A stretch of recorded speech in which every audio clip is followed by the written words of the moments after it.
We have made it to finals weekend. We are finally back on the road for North America, and finally, I get my chance to eliminate C9 again from playoffs and from an international event.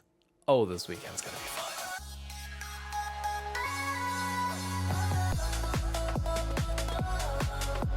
First, we got to do some housekeeping, which is congratulations to Vulcan for being the third support ever in LCS history to win an MVP title. The first being Afromood during his 2018 run with 100 Thieves that would see them finishing second in LCS finals to notably Team Liquid at the time. The second was in 2019. CoreJJ won his MVP title. And now, quite a few years later, Vulcan has finally won his title. And honestly, I'm happy that he did, because this is probably the most deserved role, or like most deserved support to get MVP in the current generation of pros. I remember when he went from Clutch to C9 back in 2019, it was like, okay, I think Jack paid like $2.3 million or something like that for his buyout. It was him and somebody else that he bought out from Clutch. I can't remember who. Or was somebody else in general. Maybe it was Ven from TSM. I just remember people thinking that it was a large amount of money. It's like, would this guy end up proving his worth?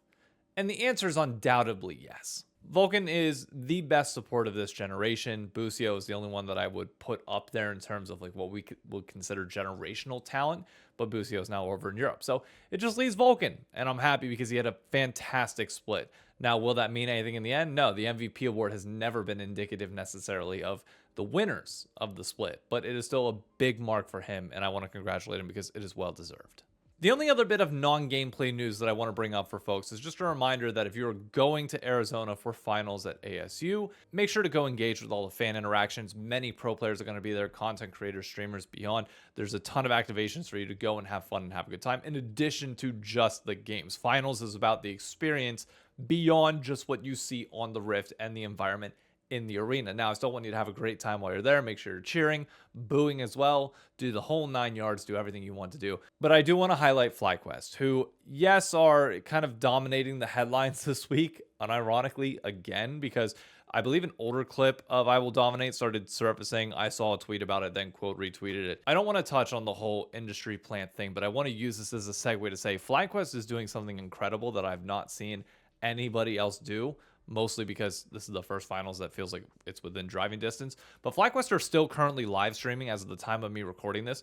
They're quite literal drive to finals. Now, I'd imagine this wouldn't have happened had they made finals weekend, but they're literally driving there in an RV and just filming content the entire time. You can interact with the players. Cryogen has been really funny when he's on the mic. Obviously, Griffin hogs it a good bit as well. But the guys in total are just a ton of fun to see them interact, and it's very similar to old school League content as well as the current streamer culture that is ongoing. Now, I'm curious to see what the numbers end up being like on this content, because again, it's not like their stuff pops off all that much for Flyquest, but this is groundwork that people can invest into in a world where Dom is saying that it is personality only driven by one person. Dude, I tuned into the stream for a good bit, and it's a lot of Masu and Cryogen talking. Like, they're doing a lot of work on this as well. So don't underestimate the personalities that they have over there. And I think this is a good branding example that other teams need to learn, is like, hey, even if you're not going to be at finals, this is the stuff you got to do. Because, man, I'm telling you, they're going to make a lot of fans of, maybe not the org, because some people were really touch and go after the whole video thing. But I think that'll gloss over at some point, but I think the players themselves are going to make a lot of fans out of them as a result of this weekend. But obviously, the stars of the show are the ones that will be on the Rift. A quick look going into the final weekend of Fantasy. The Shynokers, 751 strong. I'm now at 400 on the dot. Can I improve it? I don't know. I'm not touching my roster. I can't change it anyway, so it's not like it really matters. But Take Notes V2 currently has a 20-point, well, a little less, 17-point lead over the second place person in Galeto. Apologize if I'm saying that wrong. Don't forget, if Taking Notes takes it home this weekend, he will get a free skin and be crowned, I think, our third winner overall, or fourth. I don't know. They didn't have it at the first. No, third. Fantasy's been fun, even if I absolutely sucked this split in particular. Now, let's get on to finals weekend. 3 teams enter. 2 teams will go to MSI, and 1 team will walk home with the trophy. 1 team walking home absolutely heartbroken. The first matchup between C9 and Team Liquid is actually going to be a really interesting one, because if you're looking at the momentum of the series, most people are going to favor Team Liquid. That seems to be the case on the dive. That seems to be the case on most podcasts that I've been listening to. It seems like all momentum is going in their way. But when you look at the numbers, I think there's a very important story to tell here, which is one, this is actually going to be the first matchup between Blabber and Jose Diodo in a best of 5 that we've ever seen. And if there's one thing that we have learned, mostly from C9, but just in general, is that there's a drastic difference on how teams play best of 5s versus best of 3s and best of 1s. You almost have to look at this and entirely exclude any of those other series, because best of 5s are just a whole different animal, especially when an international slot is on the line. There's no denying this is historically, at least over the last 3 years, where Cloud9 has choked the most. Will they do it again? The odds are technically in their favor. The head-to-head matchup between almost every player on C9 versus Team Liquid actually goes in C9's favor, with the exception being support, where Vulcan and Core JJ are pretty much dead even. And then when you look at top lane, obviously Morgan is brand new to the league. If you were to use best of 1s and best of 3s as any one of a criteria, you would heavily favor C9. They have consistently gotten the advantage over Team Liquid. Specifically looking at jungle, it has actually been since 2022 summer since Jose Diodo has even taken a single game off of Cloud9.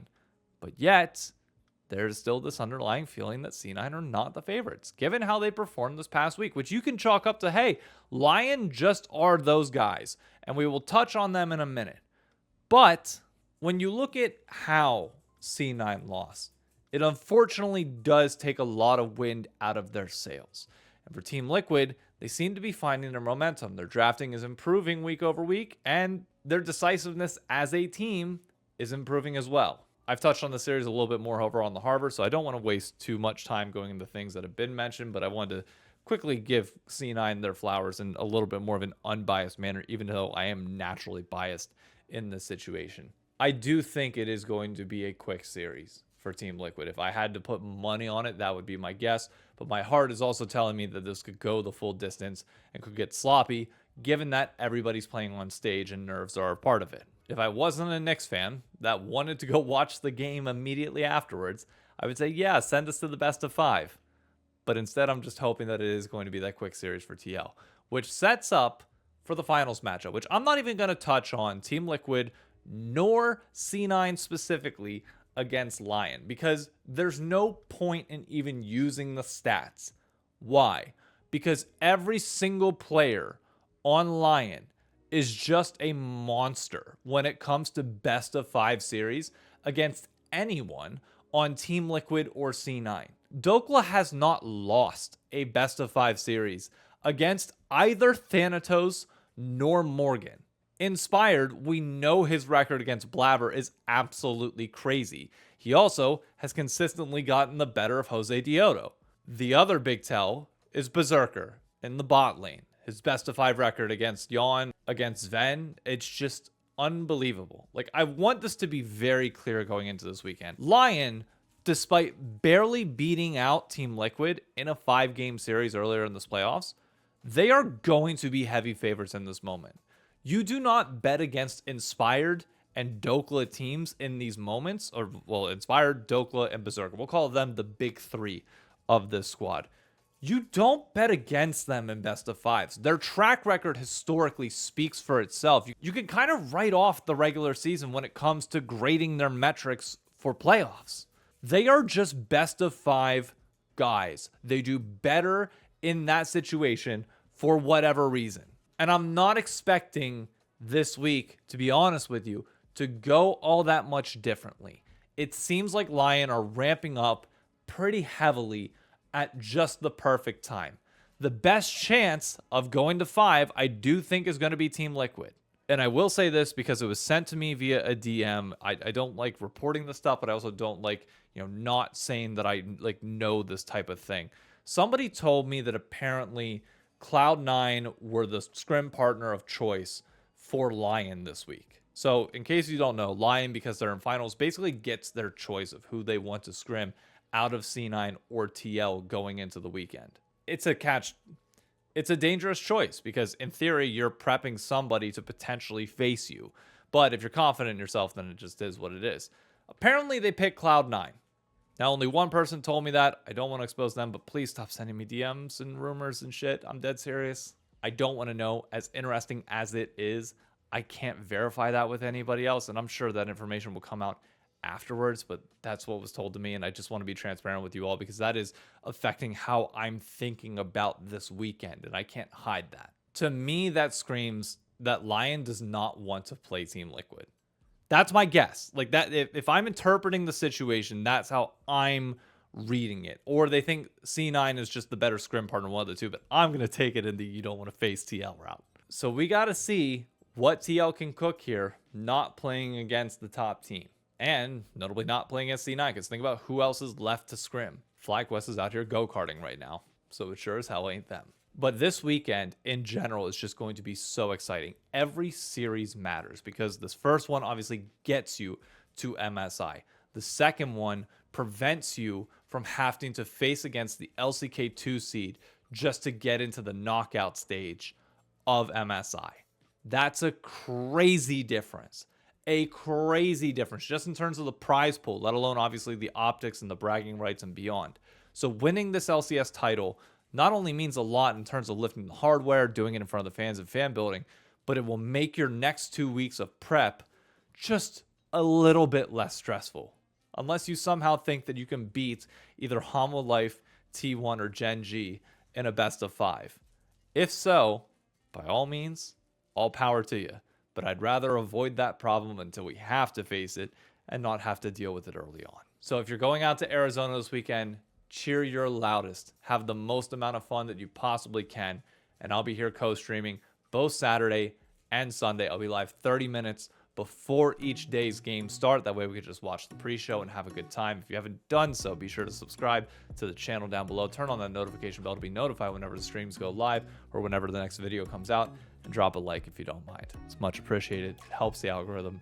And we are on the road to 10K subscribers on this channel, hopefully before year end. We're pacing to get there, but I just want to keep preaching it because, I don't know, things have been growing well on YouTube, and I just want to try and hit that benchmark. It's a personal goal for me. Anyways, enjoy finals. Have a good weekend. If you're a Knicks fan, let's go Knicks. Knicks in 5. We get it on Saturday night, baby. Let's freaking go.